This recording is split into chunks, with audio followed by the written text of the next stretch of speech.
We begin by thanking Almighty Allah for blessing us with the opportunity to learn, connect, and grow together. Today's session is dedicated to every student who dreams of pursuing higher education abroad through fully funded scholarships, with a special focus on winning the prestigious Fulbright Scholarship. Before we begin, I would like to briefly introduce Scholarbright Society. Scholarbright Society is a student-led non-profit initiative working to bridge the gap between talented students and life-changing opportunities. Guided by our motto, Inspiring Minds, Changing Lives. SPS empowers students through scholarship, guidance, research collaboration, internships, exchange programs, leadership development, entrepreneurship, and career readiness initiatives.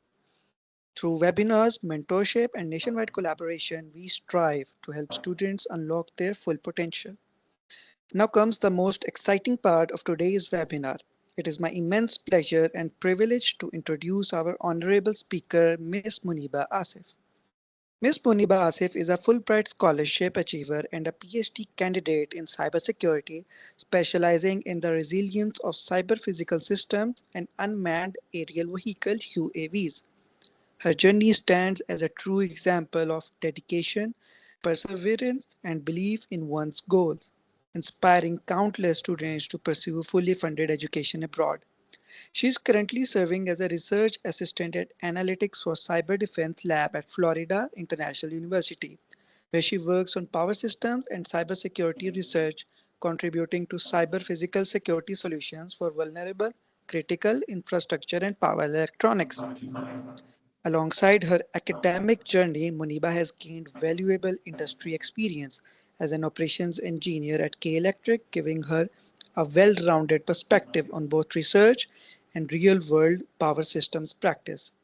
Today, we will she will be sharing her personal journey and practical insights on the topic winning Fulbright scholarship, tips, strategy, and application secrets. I'm sure her inspiring journey, honest advice, and first hand experience will help all of us better understand what it truly takes to build a winning Fulbright application. Ladies and gentlemen, please join me in giving a warm virtual welcome to Ms. Muniba Asif. Ma'am, we are truly honored to have you with us today. The floor is now yours. Assalamu alaikum. Thank you so much for such a kind introduction.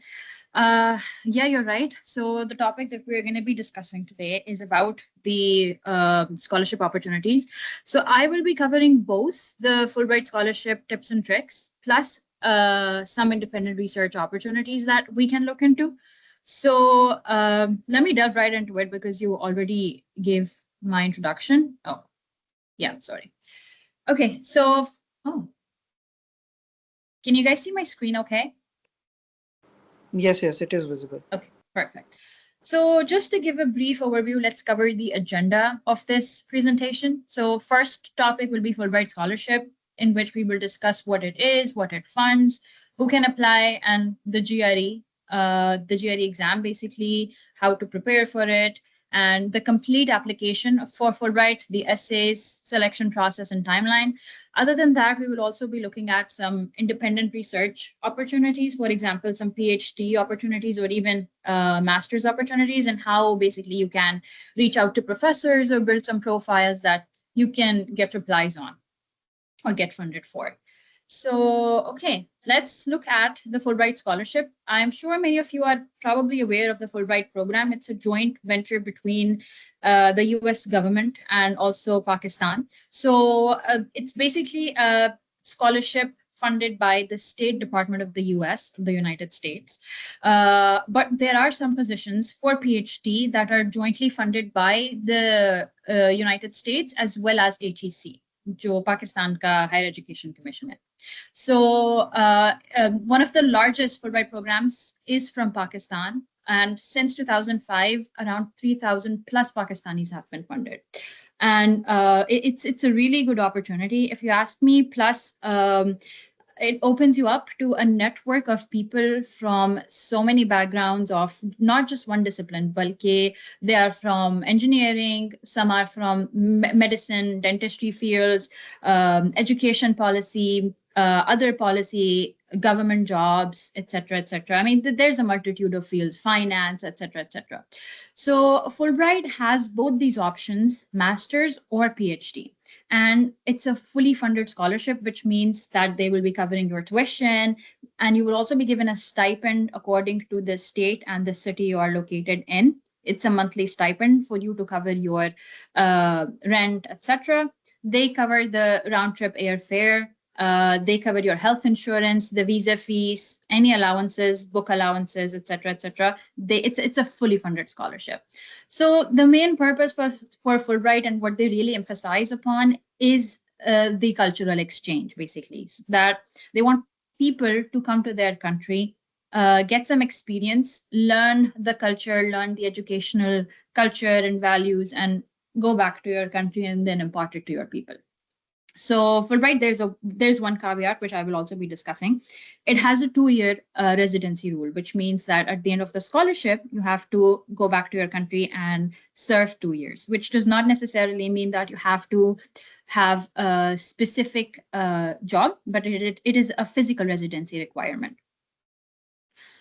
Okay, so let's look at the eligibility. So to be eligible to apply for Fulbright, you have to be a Pakistani citizen and you have to reside in Pakistan throughout the process. Basically, they want to see that you are committed to returning. And a requirement for masters is that you have at least 16 years of education or like a bachelor's. And requirement for PhD for Fulbright only is that you have a master's or MPhil or at least 18 years of education. They fund all disciplines except for clinical medicine. For example, any doctors or dentists applying for Fulbright, they can only apply to research-based disciplines, for example, public health. Any dual US nationals, current Fulbrighters, those who are already on a visa, on a study visa abroad in any other country, they're not eligible for Fulbright. So the GRE exam, which is the heart of Fulbright application, or even if you are applying directly to universities, GRE is at the core of your application. So requirement for Fulbright specifically is that you get minimum 145 per section. But overall requirement is that your score for Fulbright, the cutoff is that it should be greater than 600. So for example, but aim higher for the section that is basically relevant to your field. For example, if you're in engineering, the quantitative section you should have a higher score. And if you are in like a more language dominant field or humanities, etc., or any commerce related fields, marketing, sociology, social work, etc., then you should aim higher for the verbal score, which is the English. So one thing is that it must be taken before the deadline.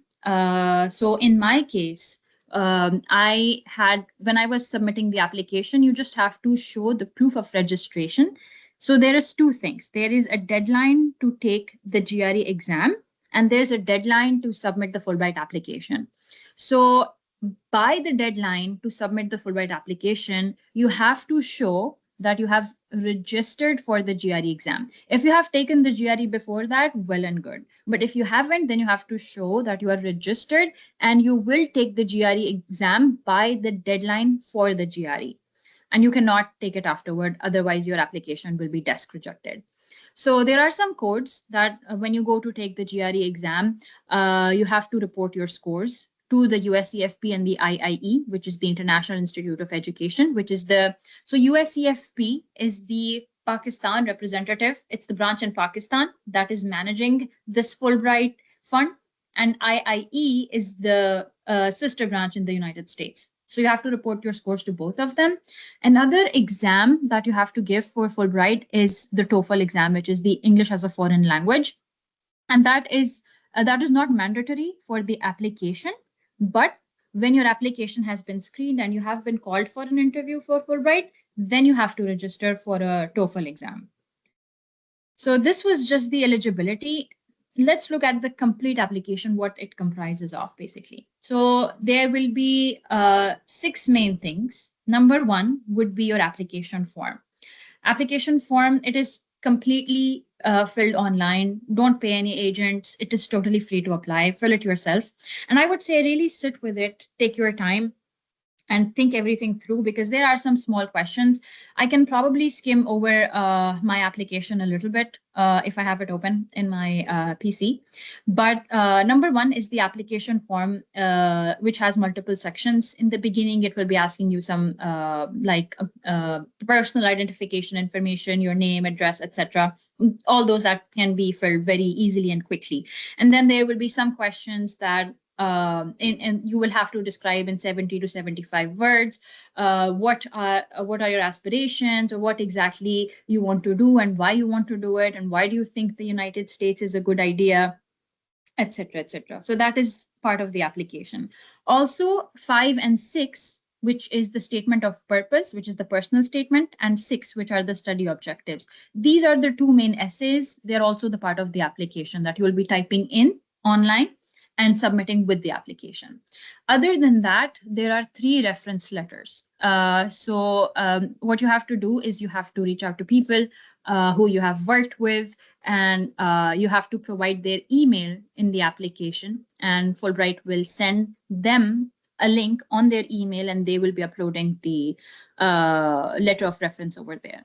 So one tip for this part, basically, try to get reference letters from the PhDs of your department. For example, if you're doing an undergrad in, let's say, electrical engineering, try to see if you can get it from the dean and who has a PhD. Anyone who has a PhD and he or she is referring you, their LOR will have a higher value. Other than that, if you have had an internship experience, ask your manager who has directly supervised you to write a letter of recommendation for you. In order to prepare for it, for those of you who are in your first, second, or third years, I would say try to get an internship with some nonprofit organizations in the United States. Sorry. Which for example, I interned with an institute called Savera, in which we were basically providing solar solutions to the underprivileged. So it was basically an unpaid internship, but it really exposed me to a good network with people in the United States who were also Pakistanis, basically. But I think their letter of references played a huge role. I'm not going to lie.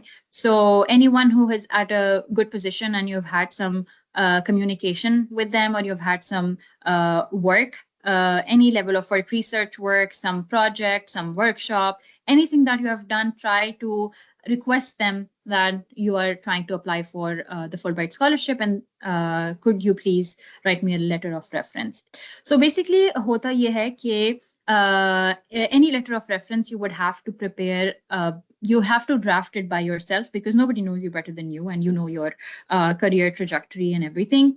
So you have to draft it, and they will be basically going over it and skimming through it and making the changes they deem fit, and then submitting it.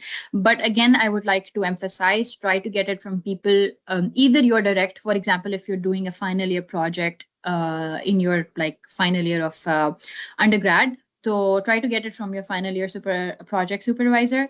That is number one, because एक reference ऐसी जरूर होनी चाहिए from a person or a manager or a professor who has directly supervised you and has very closely seen your work ethic, आपका academic performance, etc. Plus, at least one of them, I would emphasize again, should be from a PhD of your department, a senior level, for example, a dean or a chairman, etc. That makes a huge difference. Uske baad, we have the GRE score report. Like I said, by the application deadline, you have to either, if you have taken the exam, you have to give the scores, which are directly sent through the GRE exam center. Otherwise, if you have not taken the exam before the application, you have to submit or attach the proof of registration for the exam, that you will be taking it by the deadline for the GRE.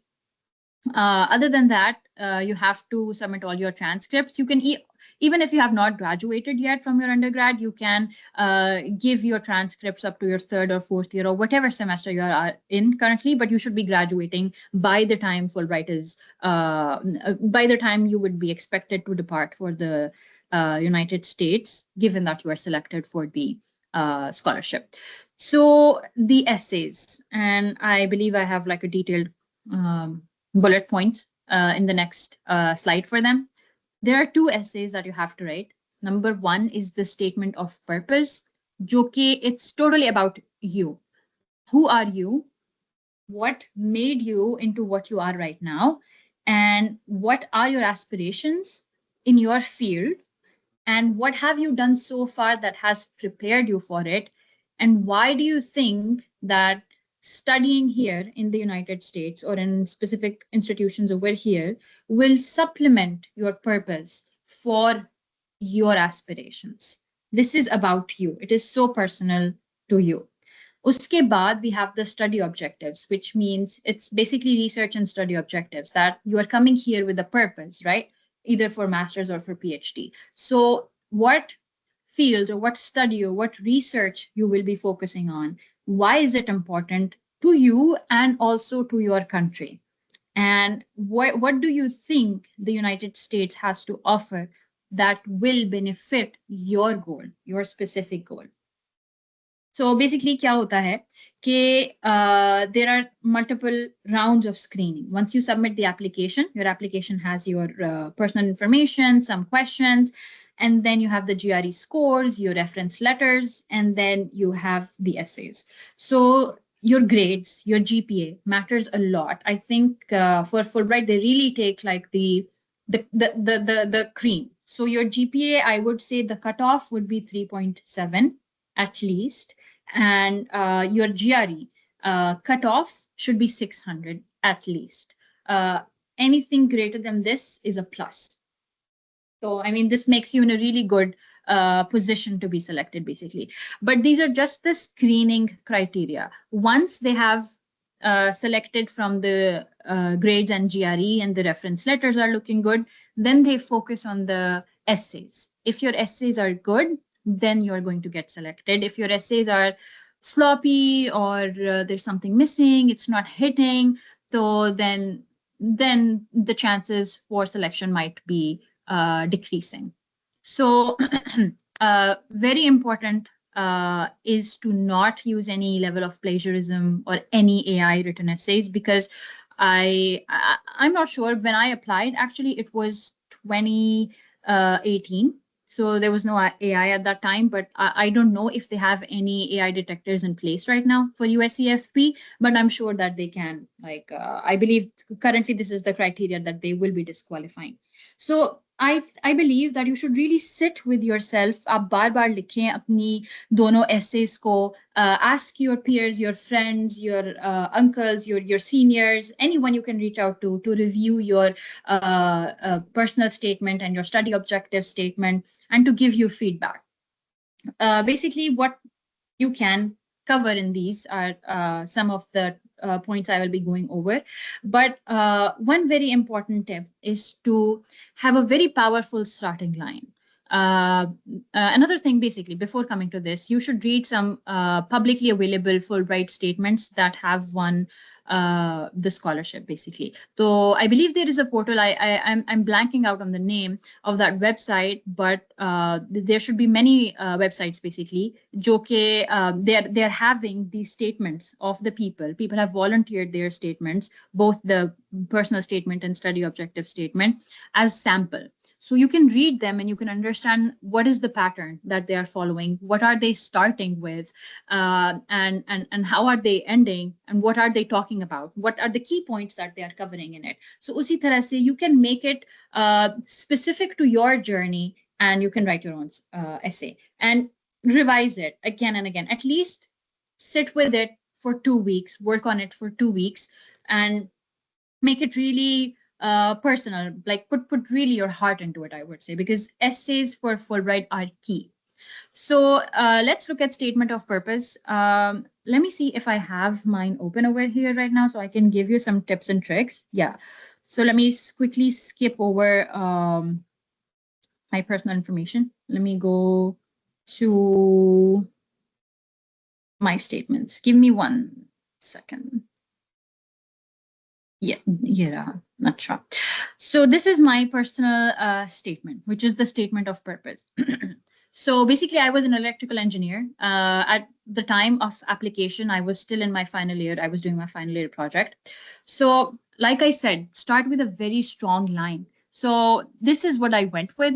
And this is actually true. Obviously, never lie, never make up things, but try to think back on your journey, try to think of maybe some statements or some, you don't have to have a statement, आप कोई भी a moment of reflection, a specific thought or a specific observation, something that you learned, something that really stood out to you, that you think might stand out to others as well, something that is really strong and very motivating for your journey. That is what you should include. So actually, one of my relatives asked me when I was choosing this discipline that what are you going to do? You will climb a pole and fix wires. So actually, I really used that line. So basically, I started with this. Start with something that catches the eye of the interviewer and that develops the interest that they can read further. And they read all of your personal statement. Do not make it too long. It should have like maximum 4 to 5 paragraphs. So the first paragraph basically covers about something that shaped your journey and what is the motivation behind what you want to do with your master's or PhD or whatever your aspiration is. And after that, make it slightly personal, but not too personal. It should focus mostly on your career, not on your like friends and like your personal journey, etc., etc. There should be a hint of personalization, a hint of being specific to your journey, something in your personal life that motivated your professional life. I hope you're getting me. So and try to add some quotes. I feel like that is really good. That really stands out, and that really shows that you did your research when you were writing your essay or statement, and it feels like a complete document of your thoughts, you know. So for example, there is some issue that you can read this specific paragraph that I quoted Jinnah, that think 100 times before you take a decision, but once that decision is taken, stand by it as one man. So that this shows your resolution, your that you are putting some thoughts and efforts into making a decision, but once you take it, you're actually standing by it. And this so if you are working on one specific field and you have a specific aspiration that you want to maybe propose something or make some kind of aspiration or some change in that specific field, you have those ethics or morals or some personal values that are showing the motivation for that. And then talk about your undergraduate degree, talk about some of your experiences very briefly, your GPA, your what did you learn that is specific to your field, that shows that okay, you have the basic knowledge, you have the literature, you have the understanding of what you need to do, and basically this shows that you have the capability, both intellectual and any skill level capability that is required in your degree program that you want to achieve. If you're applying for a PhD, you have to demonstrate your research experience, and if it is a master's degree, you have to demonstrate some good grades, your some internships, your GPA, etc., some volunteerships, etc. Also the societies that we join or the student chapters that we're joining in the undergrad level, for example IET, IEEE, ASHRAE, etc. I don't know what societies might be specific to your university, but I mean, you know, you can see, try to be a part of those societies, try to have a role in them, and which you can basically later also sell in your statement of purpose.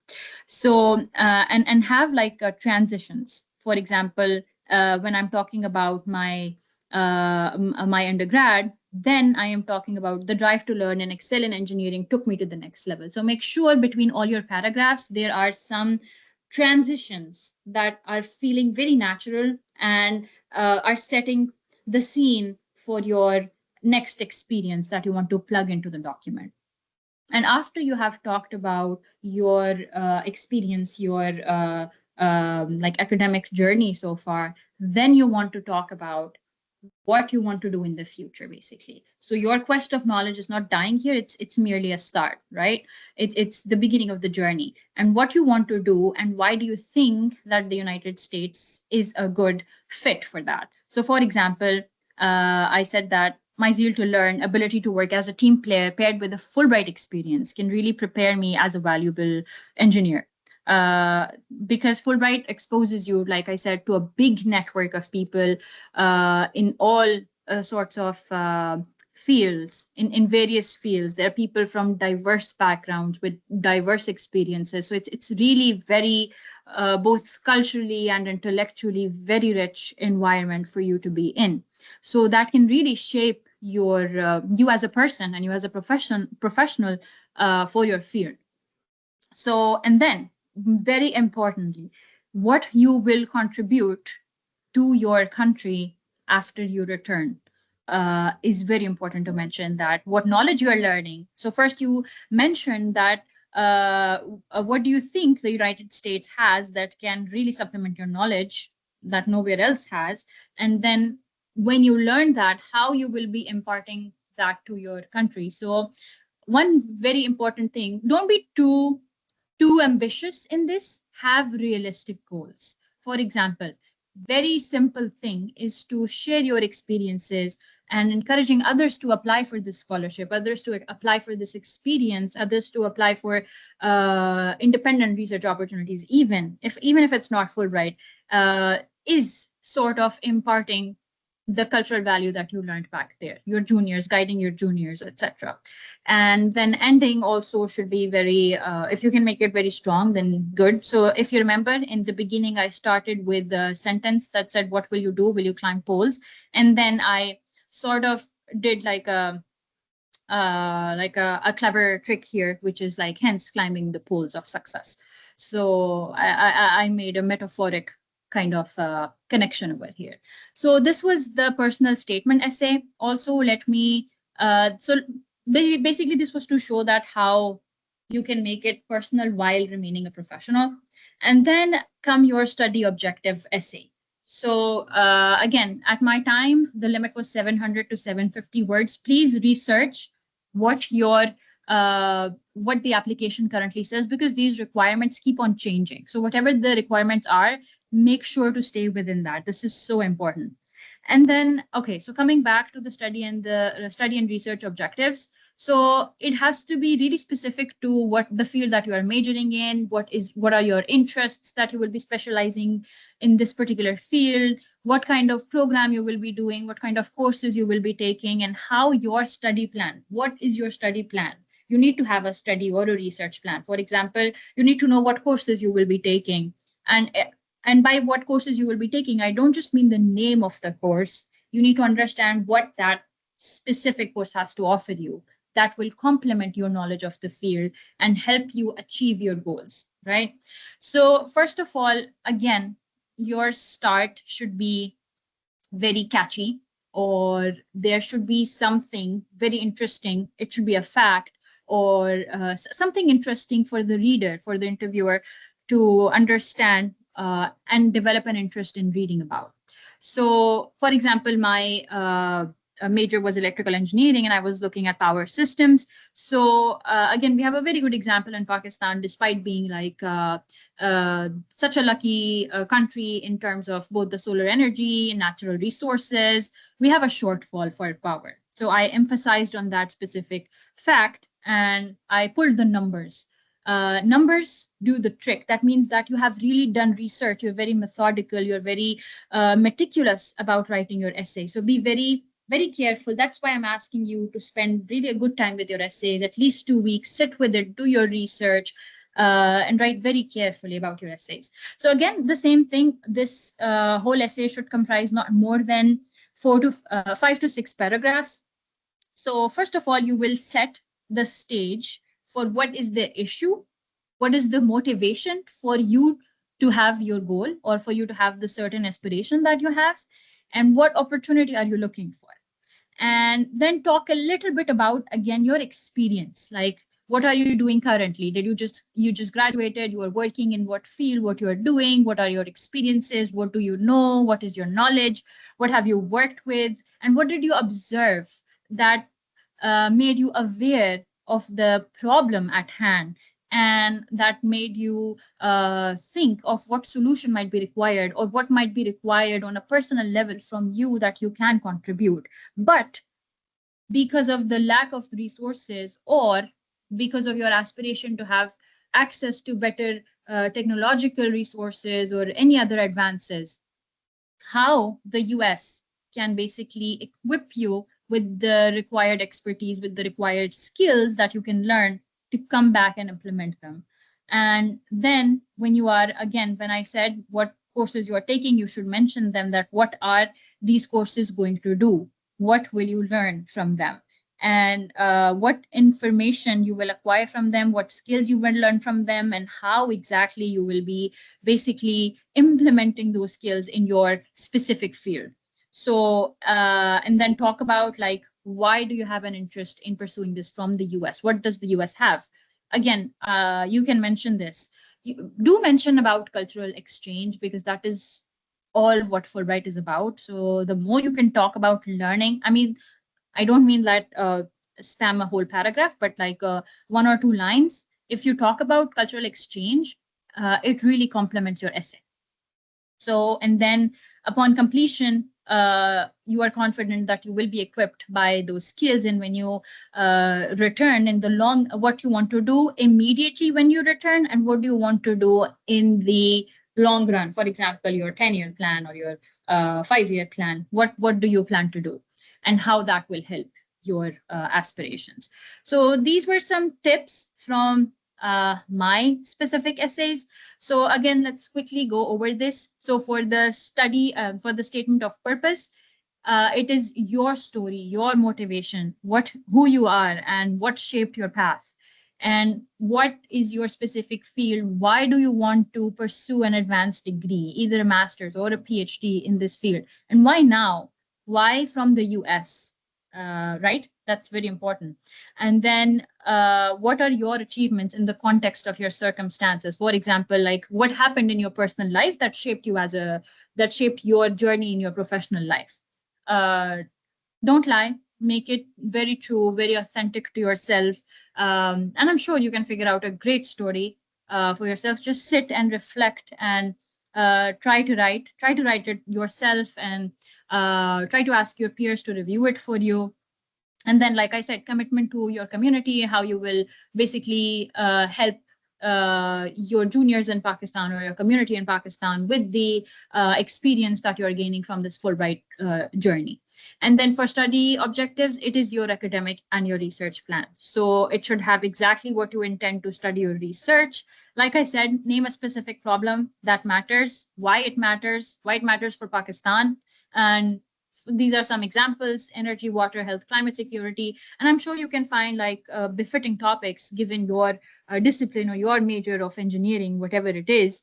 And then again, why it matters to your field, and why it matters to Pakistan, and how your background prepares you for it. What educational experiences, or what grades you have, what knowledge you have, what internship or volunteership or society experiences you have that have prepared you for this field, or to help contribute to this field. And like I said, show that you know the literature, like do the research, learn the facts, and don't spam with the facts. It has to feel very natural. Make sure there are transitions between your paragraphs, and again, what you will do with it when you return home. So write your essays, really spend time with it. And also there are some free USEFP education workshops, which is like advising at usefp.org. Also for the GRE, I think they are offering USEFP institutes. I know there is one in Karachi. I'm not sure about the other cities. So I did a mock exam. I think it was for I'm not sure. Maybe it was for 500 rupees. I'm not sure. But it was like, again, 7 years ago. So see if there's a mock exam near you. Try to take it so you can have an understanding of where you are standing, basically. What is your current goal or score that you are getting on GRE? So you know which area you want to improve, etc. So though those are not your official scores, that is again a mock exam, so it gives you some preparation. And I can share with the organizers. Maybe I have a GRE quick test prep book, a quick workbook, you can say. I can share it with them, so you can basically, it's a practice book that you can basically take the exam as a practice and score yourself. It is very easy to do. There are also some resources, some preparation tips for GRE over there I can share with the organizers, and they can share it with all of you maybe. So this was on Fulbright. Let's look at the selection and the timeline. So at my time, the applications opened in January, and the deadline to apply was, I think, May. But I think recently they have been opening in November, December. I'm not sure. So you can follow uscfp.org, or also you can follow them on Instagram. You can follow them on all the social media. You can see, like, they advertise when the Fulbright applications are opening. You can go on LinkedIn and follow them.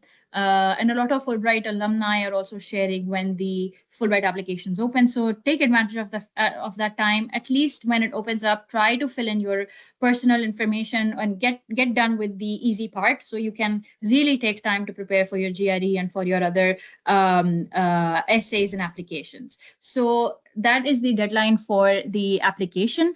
After you submit, then throughout the summer there will be screening and shortlisting. So if your application has passed, they like your grade, GPA, your letter of references, and your essays, then they will call you for an interview. So in the interview, it's a mixed panel. There are people from the US and there are people from USCFP, which is they're Pakistanis and they're Americans. And in the background, they have a psychologist or a psychiatrist who is observing you while you are interviewing them. I think maybe we can do another session for people who are selected for the interviews to understand how, like, to give an interview and what is to be expected. So basically, just it's kind of like a hint of what will happen in the interview. So they observe your demeanor and how you're answering. That is the job of the psychiatrist, and the people are basically asking you questions. And again, talking about cultural exchanges, really good, very important. So after the interview, which will be held in Islamabad, then in around September, they announce whether you have been selected or not. So there are two levels of selection. Number one is the principal candidate, and number one is the alternate candidate. So the principal candidate are basically that have been are guaranteed a selection.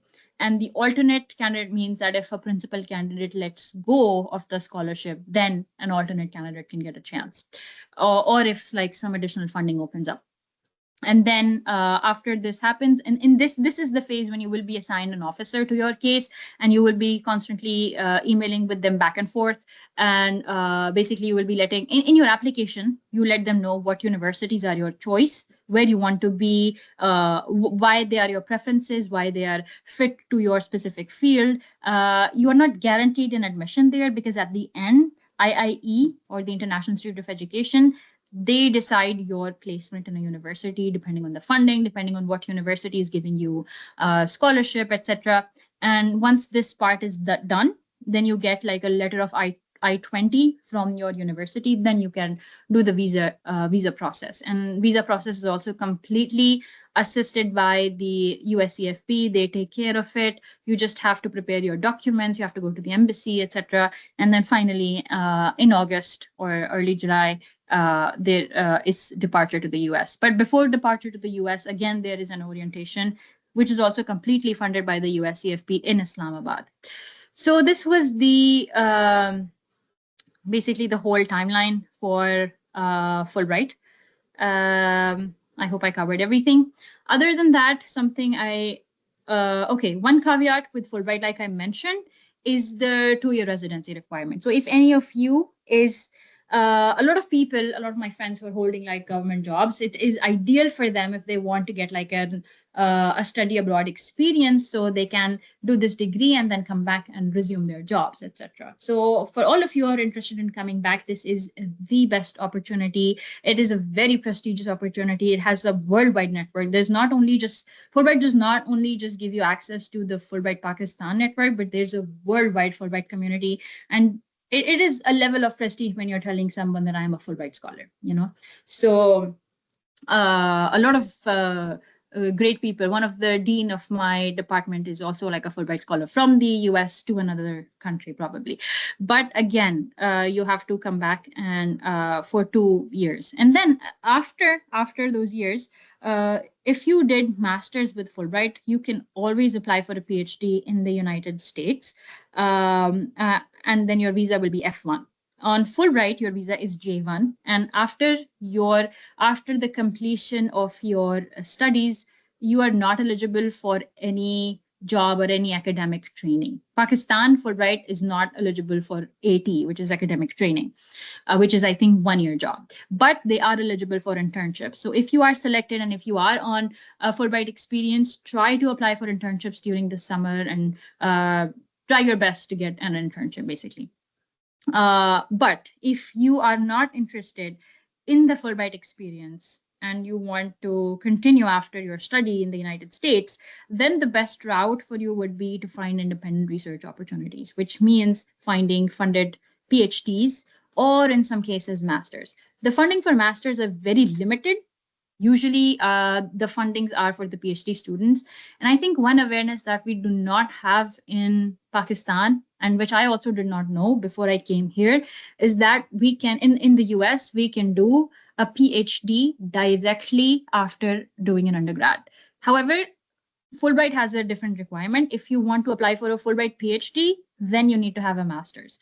But if you want to do an independent PhD, then you do not necessarily need to have a master's. You can directly from an undergrad apply for a PhD. But getting a PhD, especially I think in the recent years, has been really hard. So you really need to have a very nice research portfolio. I would say if you are in your second, third year, even in your last year, start building your research portfolio now. Start working with a professor, even on a small problem that you can get on to and write some papers, publish them, make your Google Scholar account so it creates visibility. So any research experience, basically, it is the strongest signal for a funded graduate admission. And like I said, for Fulbright, your grades and your GRE score makes all the difference. For an independent research opportunity, of course, your grades always make a difference, but your research experience can significantly matter more than your grades. For example, even if you have a 3.5 GPA or 3.2 GPA, but you have like 2-3 papers or some good research projects that you've worked on, significant experience to show, then you can have a really good chance of getting a funded PhD. And yes, so these are basically just some tips that a professor who knows your work can basically advocate for you. They may fund you directly from a research grant, and some short research internships abroad if you can possibly get. They can build your CV and they could give you like strong reference letters. And networking, again, is very important for this part. So cold emailing professors works, but be very careful. Do not mass email. Do not make it generic. Make it very specific. So one very good idea, if you have a research experience, you already have a research portfolio, you have a paper, you have a Google Scholar profile, update your LinkedIn, update your CV, clearly show that the project you have worked on, and then do a search on LinkedIn, look for the professors or even on Google for professors who are working, professors have research labs. So go to the website of their research lab, see the work that they're doing, and see if it is related to you. Then email that professor that with your CV, with your research experience, that hello, hi, I hope you're doing well, etc., etc. And mention what specific project caught your eye or seems interesting to you and how you can contribute to that. what experience you have to that. Because many professors who have funded research grants, they are looking for people with certain skills to work on.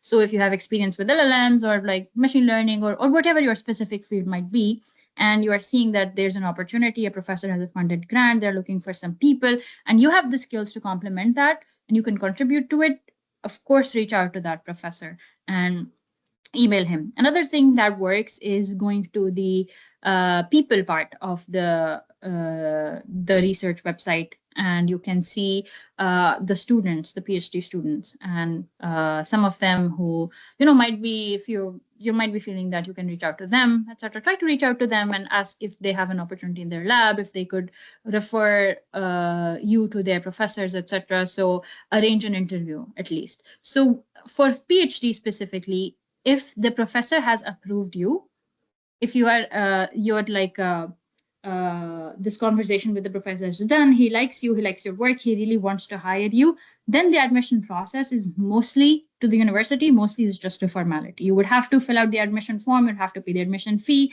etc., etc. But it is almost certainly guaranteed because the professor likes you, so he wants to hire you for the PhD.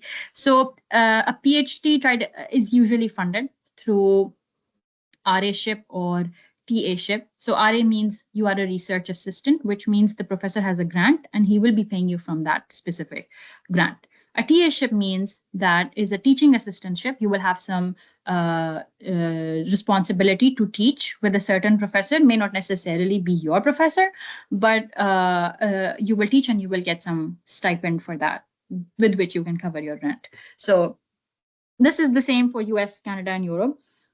That is how they're basically admitting the funded PhD students. So another thing is a fellowship, which some universities have some fellowship. You don't have to have a work obligation. You can do your research independently with your professor, whoever you are choosing, but you're being paid from the fellowship. So there's no specific job tied to your stipend, but it might be some kind of requirement that you, over the degree, you have to do some level of RA-ship or TA-ship. So again, masters are often less funded than the PhDs. So try to apply for a PhD. But again, I would warn you that it is very intensive. PhD is not a joke. So make sure that you're really putting effort into it and you're really committed to doing a PhD, because it can be very strenuous and very stressful at the time. So if you have a good passion about research and you think you like a problem, you enjoy working on certain things, you enjoy employing your skills in a certain field, then definitely it can be also very rewarding, a PhD. And then if you are coming on an independently funded PhD, then you basically come on the F1 visa, which makes you eligible for the OPT, or the optional practical training, through which you can basically you can have a job. If it is a STEM field, it is extendable up to 3 years. So this is basically some of the information I had to share. So some tips and tricks to build a strong profile is, like I said, do research where you are now, like get with the professor, do your final year project, some workshop or some open source contribution. You can even work on something independently and you can open source it. You can upload your, you can upload a preprint of your paper to archive. It is, anyone can archive a paper. So if you have and you can add it to your Google Scholar. But I would highly recommend to work with the professor and try to publish a paper, even if it's a short paper or a workshop paper, because once it is published, it brings in the citation. Citation is a really strong count for any professor to look at and gauge your work. So you can have some level of write-up and update your LinkedIn, have your CV there, make a Google Scholar profile.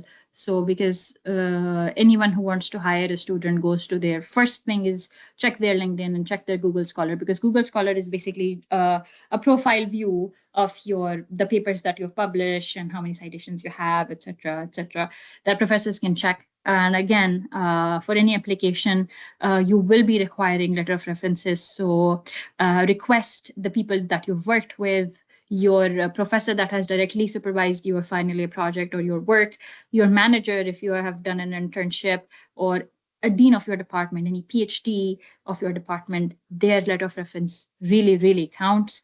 And just be very, keep yourself very technically adept with the field that you're in. So that makes you useful.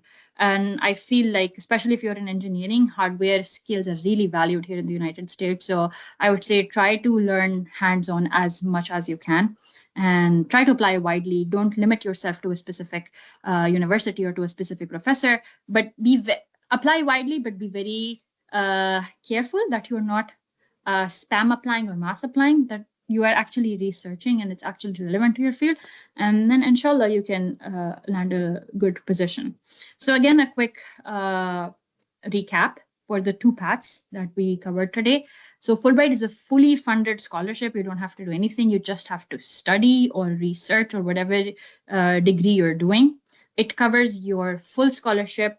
Your full tuition is covered, your health insurance is covered, and the stipend is also, you also get a stipend for studying where you're living. You control your application quality, but you don't control where you will go because IIE places you in the end. And it is best if you fit the merit plus service model, which means you want to come back and you want to have a job or resume a job that you're already holding. And comparatively, we have the independent research track where research positions are sought out by you. And it is not a fully funded scholarship, but it is a partially funded way because you get a tuition waiver, which means you have to pay part of the tuition, which is very manageable because if it is a funded position, you are getting a stipend. And it's a good stipend. So you can pay your rent with it, you can pay your tuition with it, and your health insurance is basically, it's subsidized, but it is deducted from that stipend. So again, funding is not fully funded, but it is very manageable. And then you control who you are contacting, you control where you're going, you will control your profile, and you are choosing the lab, you are choosing the program that you want to go into. And it is best for you if you want flexibility, if you want to continue here, if you want to have a job after your degree program here. So some resources are for Fulbright. You can reach out to uscfp.org. That is the official portal. You can reach out to any alumni on LinkedIn, etc. You can reach out to me on LinkedIn, and I would be happy to, as many as I can, as much as time allows. I can try to review your essays, etc. And advising at USCFP is free essay and advising workshop. Info at USCFP when you have some informational requests for the application. This is the email that you can reach out to. Again, be very updated on the deadlines because they shift each year. And then for independent research, you can do a quick Google search with summer research fellowship plus your field, which means summer research fellowship, for example, in cybersecurity. And then go to professors' lab pages, their websites, and the recent papers, your list, and search Google Scholar to see who is working on what, to see the topics that are relevant to you, your research, etc. So this is what you can get started with. Do some research, build a one-page CV, make a target list of 15 to 20 professors or programs, etc. And then basically this is pretty much it. So I think we can open the floor now for some questions and discussion. And best of luck with your applications. Thank you so much, Ms. Muneeba. On behalf of Scholar-Based Society, thank you for sharing your journey and giving us such a clear picture of the strategy, tips, and application secrets behind winning the Fulbright Scholarship. Your session has given us a deeper understanding of how students can plan their applications, prepare strong statements of purpose, confidently take the first step towards securing a fully funded scholarship. We are truly grateful for your time and for showing hundreds of students that this dream is within reach. We will now move towards the question and answer session. Participants who would like to ask a question may either raise their hand on MS Teams or they can simply write their questions in the chat box. Kindly keep your questions brief and relevant so that we can accommodate as many participants as possible. Also, some students have asked the questions in the chat already. So you can like open the chat and you can answer from the start according to Let your me ease. see if I can access. Oh, I can see the chat.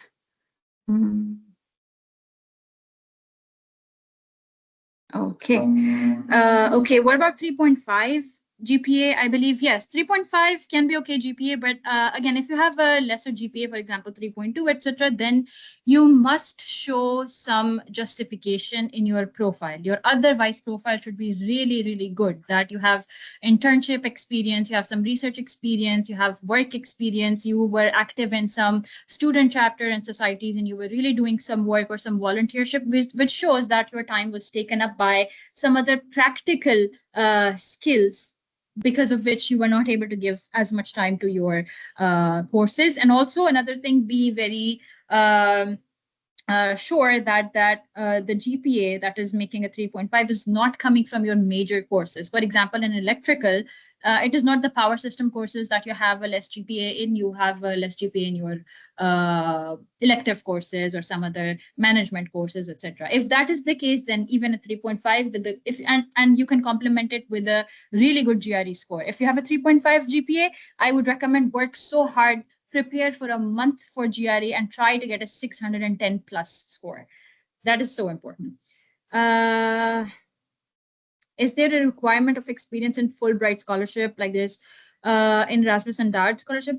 So no, Fulbright does not necessarily require a work experience, because like I said, you can apply even when you're doing your undergrad. I applied when I was still in the last year of my undergrad. At that time, I had not joined K Electric. I joined it afterwards. So my work complemented it, but it was not necessarily required. But again, do show that you have some internship experience, because obviously it adds numbers to your application.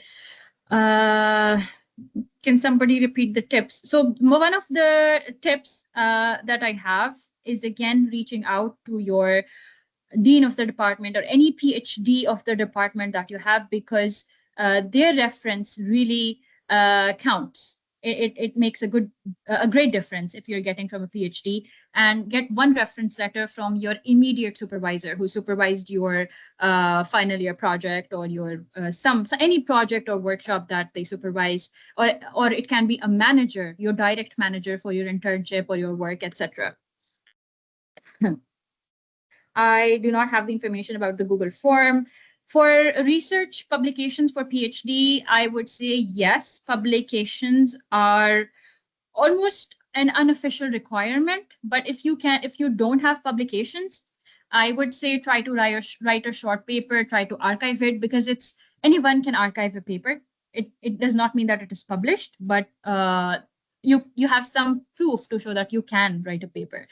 And if you don't have a paper, you don't have a publication, if you're reaching out to professors, try to show the work that you did in your project. Try to show your skills, how you, for example, if it is like a machine learning or a large language model learning based PhD, or whatever problem that the research lab is working on, show that you have those skills and in which specific project you applied those skills. What problem did you solve using your skill in that field?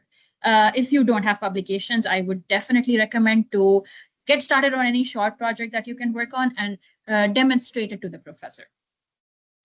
Then again, for my essay, I can share my essays as a sample. I've shared it with many people. I can see if I can email the organizers. So I will be sharing the workbook of GRE with the organizers, and I will also share my Google Scholar profile with the organizers, and I can also send you the PowerPoint presentation that I just made for your information. Again, I will say students who do not have any research background, they should get started on a project or a problem in their field. Solve a problem. It can be any small problem that you're solving, and just go through all the phases. Pick a problem, why that problem is important, why does your solution solve that problem in a way that other people have not quite yet thought of. That is very important, which we call as novelty. What is the novelty of your work, and what is the main motivation of your work? So if you can do some work, solve a small problem and just demonstrate it with some results, that the previous performance of XYZ model was this, but this model is solving this problem and achieving a higher performance. Just something simple as that. could be really good. I have a 3.5 GPA with 1 review article, internship, and capstone project. I think that's pretty good. You should, if you are planning to apply to Fulbright, try to work really hard and get a really good GRE score. Also, even for the independent research opportunities, some of the universities require a GRE exam.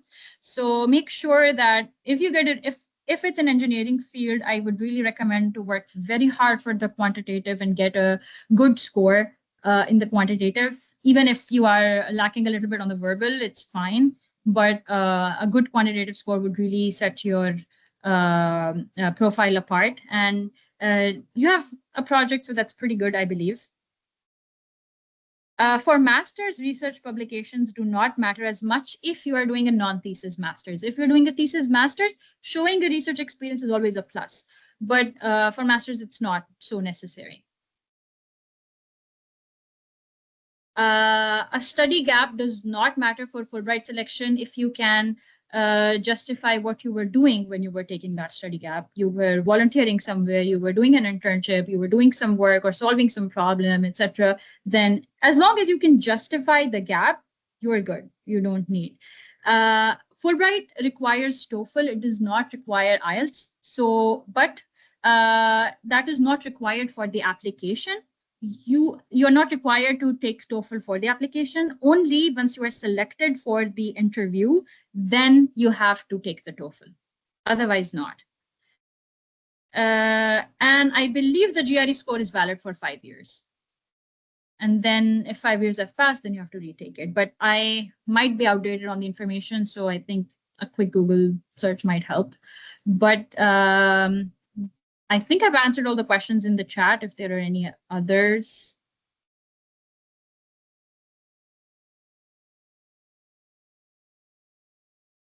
Do review blogs add to the profile? Of course. I mean, I'm not sure what type of review blogs you are referring to. But if you are doing like an article review or a review of a published paper or a project or a thesis, and you are updating it to your website, definitely. I mean, any experience, any reviewing or any research experience that you have to show is a good thing.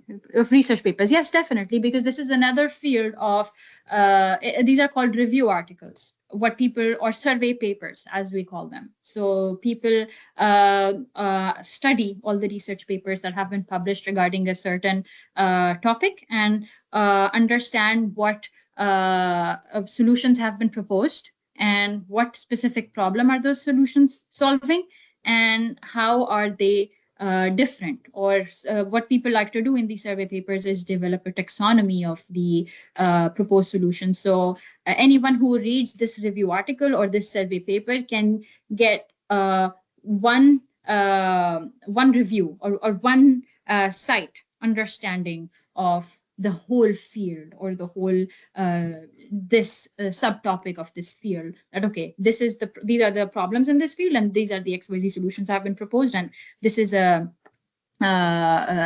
this is where the future direction of this specific problem is looking like. GRE is not exactly required at the time of application, but it is required before the interview. GRE has a specific deadline, which is different from the deadline of the application of Fulbright. So if you have taken the GRE before Fulbright, you have to you report your scores. If you have not, then while you are submitting your application, then you have to submit a proof of registration that you will be taking GRE. Let's say that the deadline for Fulbright application is 20th May and the deadline for GRE is 1st June. So by 20th May, you have to show proof of registration for your GRE exam is on or before 1st June. If it is after 1st June, then it will be, you will be disqualified. I think maybe the organizers can share my LinkedIn, so you can probably reach out to me. Yeah, so I think that's it. And of course, yeah, it's my pleasure. All right, so let's conclude our today's webinar. I would like to extend my heartfelt gratitude to our honorable speaker, Ms. Muneeba, for sharing her journey and motivating us to pursue our academic dreams with confidence. A sincere thank you to all our past participants for joining us and making this session interactive and successful. Special appreciation goes to the entire Scholarship Society team and all our chapters across Pakistan for their dedication to creating opportunities that empower students through knowledge, mentorship, and global exposure.